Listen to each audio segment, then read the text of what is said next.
Chapter 4. Now, Hiram, see that the boys don't get dirty before they reach school, cautioned Mrs. Thorpe. She stood beside the wagon. Little Mary was clinging to her skirt. They shall not move from the seat until we get there, Charlotte, Mr. Thorpe promised. The twins sat, straight as ramrods, beside their father. They looked at each other. Both boys felt ill at ease at their new clothes. They were wearing handsome buckskin suits that Mrs. Thorpe had just finished. The long pants were trimmed with a scalloping edge. The long, soft jackets had scalloped hems and scalloped belts. Jimmy touched the soft, light-colored leather of his pants. My, our suits are pretty, he thought, but I can't wait to get my overalls on again. I like the moccasins, Charlie whispered, but I'd just as soon go barefoot. Mrs. Thorpe was full of last-minute instructions. Your overalls are in your bundles. Be sure to wear them for every day. And remember, George, when you help them if they need anything. We'd better start, Charlotte, said Mr. Thorpe, so I can get back for supper. For several miles, they drove through farm lanes up until they reached the Swanatee Sac and Fox Road. Here they must turn and go north for 20 miles to reach the school. They bumped along through the woodlands, past farms, and over prairie. Now we're on the Sac and Fox Reservation, said Mr. Thorpe. This is the land the government set aside for our people. But he said no more. He was not in a talking mood. He seldom was, until the day's chores were done and the firelight danced. Now the excitement of the journey began to grow less for Jimmy. Miles rolled past under the horses' hooves. Farther and farther they traveled, away from the farm, and the cabin, and the woods, and the streams he knew so well. Lonesomeness crept over Jimmy. How could he be so eager to travel to the far places of the earth? Then he remembered that this was the path he must take. Pa had said he must have the new learning if he could ever hope to follow in the steps of Black Hawk. Jimmy set his jaw. He stole a glance at Charlie, and his brother was staring straight ahead. Jimmy could tell that Charlie was homesick, too. Jimmy didn't feel so lonely then, for Charlie and he would always be together. Jimmy smiled to himself. Ah, he thought, how could I be such a baby? I'm 6.5 years old. All the other boys will be at school. George has been there for 4 years. I must stop being so foolish, or I'll never grow up to be a chief. Just ahead now lay the buildings of the Sac and Fox School. Jimmy's eyes lightened up. Maybe this wouldn't be so bad after all. My sons, here is where I shall leave you, said Mr. Thorpe. They drew up in front of the 2-story frame house, and other wagons and boys were there. Jimmy saw Louis Gokey, and he caught his breath. Louis was dressed up, too, but his buckskin suit was a rainbow of colors covered with embroidery and shiny beads. Jimmy and Charlie jumped down to meet a tall, slender, smiling young woman.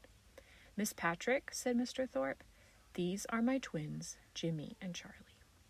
More Thorpes, she said. This is splendid, since we already like George so much. She went on to greet the other pupils. Goodbye, boys, said Mr. Thorpe. See that you learn much. Your mother and I wish to be proud of you, and you must be proud of yourselves. He patted each one on the shoulder, climbed in his wagon, and drove away. Miss Patrick returned with Rufus and Clifford and Elmer and a number of the other boys. Bring your clothes upstairs, she said. In the second-floor dormitory, there were rows and rows of beds. Oh, Katie, Miss Patrick called. In came an Indian girl about 19 years old, and she had a nice smile. Katie, these are the new boys, said Miss Patrick. Katie will look after all of you in this dormitory, she explained to the boys. Katie asked all of their names. She signed each boy a bed, and she helped put his clothes away. The youngsters inspected the room curiously. Jimmy looked out the window, and in the big yard beyond the schoolhouse, a group of older boys were playing. They were throwing a ball and batting at it with a long stick. Look, Charlie, what are they doing? There's George. Let's ask him. Katie had heard the boys. Why, they're playing baseball. Don't you know what that is? You want to go join them? Jimmy still felt strange in such a new place. He swallowed hard, and he picked up his courage. Miss Katie, he said dryly, could we change our clothes now? Oh, why, yes, I think you should, she answered. Go ahead, and we'll find you all again in time for dinner. A few minutes later, the youngsters walked carefully down the unfamiliar stairs. Most of them have never gone up or down stairways. Phew, this is better, said Louis, touching his overalls. It certainly is, Jimmy agreed. Let's go watch that game. They rushed over to the field. One of the older boys threw the ball. Another boy swung his stick, hit the ball, and sent it high in the air. A third boy ran to catch it. "That's 3 outs," he called. The players in the field all ran in. 2 of them came over to the new boys. One was Ben Walker, Elmer's big brother, and the other was George Thorpe. He was as tall and dark a lad who looked a lot like Jimmy. "So you twins finally got to school. How do you like baseball?" "It looks exciting," said Jimmy. "You never told us about it." "Well, it's kind of hard to explain the game. You can watch now. Be sure you stay out of the way, though." George and Ben went back to the game. After a few minutes watching, the younger boys still couldn't get the game straight, but they wanted to try it anyway. Clifford nudged Jimmy. "Go on, you ask George if we can play." When the sides changed again, Jimmy raced up to George. Will you let us play?" 10-year-old George drew himself up to his full height. "I should say not. Hasn't Pa taught you to respect your elders?" He looked so serious that Jimmy didn't realize he was just teasing. Jimmy tried not to show his disappointment, but before he could speak, George laughed. "Here," he picked up the oddball. "You can take this old pumpkin. Go clear down to the end of the field and don't get in our way." Jimmy grinned. "We won't," he promised. "And thanks." He looked at the ball curiously as he ran back to his friends. It was a squishy old yarn ball. The cover was cracked and frayed, but of course they could play with it. "Catch," Jimmy called, and he sailed the ball right at his twin. Charlie grabbed it, and all of the boys examined it. They watched the game until they understood some of the plays. Now, let's go try it ourselves," Jimmy urged, and in a few minutes they had gathered rocks for bases, and Clifford found a stout branch for a bat. Rufus was puzzled. "Well, what do we do now?" Jimmy took a long look at the older boys. "Let's see," he said, frowning, and then he told the boys where to stand. He put his brother behind home plate. "Now I'll throw the ball to Charlie, and you try to hit it with the stick." Rufus took the stick, and he waved it fiercely. Jimmy bounced the ball in his hand, and then he threw it toward the big rock that was home plate, and Rufus uttered a loud cry, and he swung at the ball. He didn't come near it. The ball hit home plate and bounced right under Charlie's hands. Jimmy thought quickly. "Strike one!" he shouted. "This is a piece of chalk," said Miss Patrick. Several weeks had passed since the twins first hit school. About 20 boys of the primary class were sitting at their desks in the brick schoolhouse. It was a mild day, and the flies buzzed in and out of the open windows. "Now, repeat after me," said Miss Patrick, and the boys chorused, "This is a piece of chalk." Jimmy fidgeted in his seat. He and Charlie had to learn English pretty well from their mother, but some of the other boys hardly knew a word. Some mornings of classes seemed even longer when the bright fall sunshine streamed through the windows. Jimmy looked out at the distant woods. He wished he were stalking rabbits right now. He couldn't get used to sitting the mornings away. He hated to be cooped up inside. "Now, Jimmy, you say it," Miss Patrick said. Jimmy only half heard her. "Jimmy," whispered Charlie. Jimmy was startled. Without thinking, he said, "This is a piece of rabbit." There was a dead silence for a moment. Then Rufus snickered. Then Elmer laughed, and all the boys roared. Miss Patrick rapped on her desk. "I know some of the boys speak English well already," she said, "but not when they don't pay attention." Jimmy was embarrassed. He must be more careful to listen. Miss Patrick announced the arithmetic lesson, and she wrote numbers on the blackboard, and she asked the boys to count. She gave them simple problems and addition. "Oh," thought Jimmy, "English is easy, but I can't follow those numbers." Try as he would, he couldn't keep his mind on the lesson. A fly buzzed lazily about, landed on Jimmy's desk, and he tried to catch it with a quick grab. It flew up and then landed again, and Jimmy reached in his pocket for an old strip of rubber he found in the barn. Quietly, he stretched the rubber and then let go of it. Zip! The end of the rubber snapped the front and fell on the floor. Oh, thought Jimmy. My aim was good. I guess no one wants these old flies around. Soon he was absorbed in flipping every fly that came in. He didn't notice that Miss Patrick had stopped talking. He didn't realize that everyone in the room was looking at him until he heard Rufus snicker away. "Well, Jimmy, you have discovered something useful," said Miss Patrick. "Suppose you come back at playtime after you finish your chores, and then you can get rid of all these pesky flies." Jimmy was thunderstruck.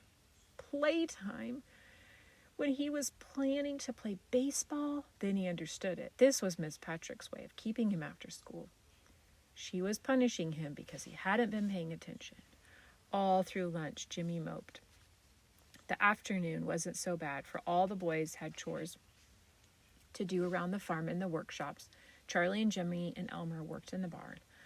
Well, I have to go back and get rid of flies, Jimmy said at last. You can show Miss Patrick what a great hunter you are, Elmer teased. Besides, I'll miss the game. Don't worry, Jimmy, I'll pitch for you.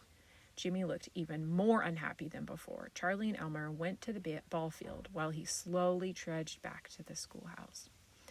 Oh, Jimmy, said Miss Patrick, the room is alive with flies. You start right in. I have some work to do here at my desk. Unhappily, Jimmy pulled out his strip of rubber. He walked around the room chasing flies. It didn't seem half as interesting now. Well, if I must kill flies, I'll do the best I can, he thought fiercely. He squared his jaw. Zip, zip, zip. He flipped the pesky insect steadily. For a few minutes he thought of nothing but his task. It's a home run, shouted someone outside. Jimmy edged over to the window to look out. Oh, Jimmy, there are so many flies right up here by my desk, Miss Patrick said. Jimmy sighed. Zip, zip, zip. I guess that will be enough, Miss Patrick said. At last, in a friendly way, you've done a good job, and I think you still have time for a little baseball, she smiled at him. Jimmy grinned sheepishly. Thank you, Miss Patrick. And Jimmy, before you go, I'm sorry I had to punish you today, but I want you to think about this. I've noticed how you take the lead on the playground. Why not set the boys a good example in the classroom today, too? Running over to the field, Jimmy thought about Miss Patrick's word. Truly, it is a great task to be a leader like Blackhawk, he thought. After the game, Jimmy kept wondering how he could do better in the classroom. Charlie, he said, those numbers, they make my head dizzy. Speaking English is easy. Chores and baseball are easy and fun. But not those numbers. Does Wathohuk like only the easy things? Asked Charlie. I have seen Wathohuk shoot a rabbit, make a long jump, and spear many fish. Can a few little numbers make him dizzy? Jimmy was startled. Why, talk like Pa or Miss Patrick. What's the good of numbers? When you take your furs to the agency, how will you know if the trader counts them right if you don't know how you know your numbers? How will you know if you get enough money? Jimmy nodded. That is certainly true, he thought for a moment. Charlie, you talk just like a teacher. Maybe you'll be one someday. Maybe so, said Charlie. I like school just as much as I like baseball. Why don't you teach me about the numbers then? So Charlie told Jimmy all he had learned, and he counted on his fingers, and he drew the figures on the ground, and he explained carefully. Now I begin to see, Jimmy cried. His heart felt full of gratitude to his twin. How could he pay back the favor? Charlie, he said, would you like to be a better baseball player? Sure, said Charlie. I've watched the older boys who are good batters. I've learned a few tricks. Jimmy grabbed up a stick lying on the rubbish pile. Here, I'll show you all I know.